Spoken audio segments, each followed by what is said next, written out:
आज के इस वीडियो में हम पढ़ने वाले हैं किसी भी पदार्थ की अवस्था परिवर्तन के दौरान तापमान स्तर क्यों रहता है। क्लियर है। तो किसी भी पदार्थ है उसकी अवस्था परिवर्तन के दौरान तापमान स्थिर क्यों रहता है। क्लियर, ये जानने वाले। तो देखते हैं क्या है साथियों।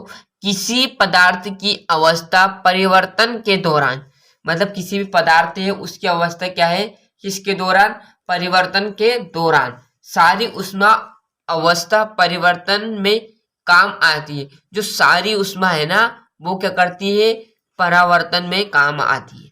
क्लियर है इतना।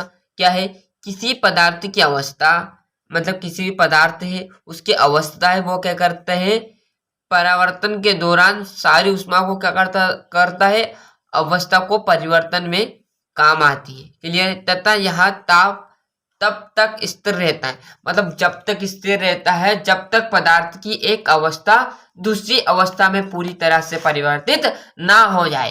क्या है, यह प्रक्रिया कब तक चलती रहती है, तब तक स्थिर रहता है। मतलब ये ताप जब तक स्थिर रहता है जब तक कि एक प्रक्रिया, मतलब यहां से कह सकते हो एक अवस्था दूसरी अवस्था में पूरी तरह से परिवर्तित ना हो जाए, जब तक क्या करता है, ये ताप स्थिर रहता है। क्लियर। इसे क्या कहते हैं, परिवर्तित हो जाता है। यहाँ ऊष्मा पदार्थ की गुप्त ऊष्मा कहलाती है। क्या कहलाती है, गुप्त ऊष्मा। क्लियर है साथियों। तो अच्छे से यहाँ पर समझ में आ चुका होगा मेरे हिसाब से। एक बार पूरा रिपीट कर देता हूँ कि किसी पदार्थ की अवस्था परिवर्तन के दौरान सारी ऊष्मा अवस्था परिवर्तन में काम आती है तथा यह ताप तब तक स्थिर रहता है जब तक कि किसी पदार्थ, जब तक पदार्थ एक अवस्था से दूसरी अवस्था में पूरी तरह से परिवर्तित ना हो जाए। यह ऊष्मा पदार्थ की गुप्त ऊष्मा कहलाती। तो अच्छे से स्क्रीनशॉट ले लीजिए।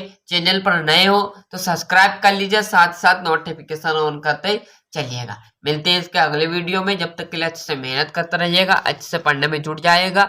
और फिर बोल रहा हूँ आपकी परीक्षा नजदीक आ चुकी साथियों, तो आप परीक्षा तैयारी में जुट जाइएगा। अच्छे से मेहनत करके अच्छे से परसेंट बनाइएगा।